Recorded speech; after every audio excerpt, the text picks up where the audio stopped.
চীন সফরে গিয়ে ট্রাম্পের বড় ধমক, চীনের বাজার এবার মার্কিন কোম্পানিগুলোর জন্য পুরোপুরি উন্মুক্ত করতে হবে।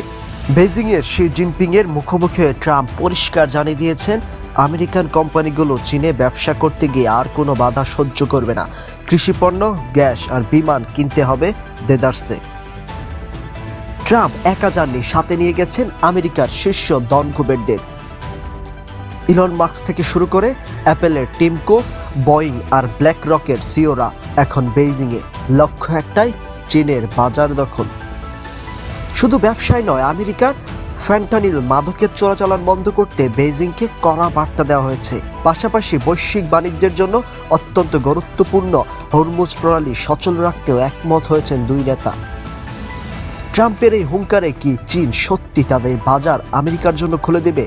সেটাই এখন সবচেয়ে বড় প্রশ্ন। 100 শব্দের মধ্যে সত্য ও বিশ্বাসযোগ্য খবর জানতে ফলো করুন নেক্সট স্পিডের ফেসবুক পেজ ও ইউটিউব চ্যানেল।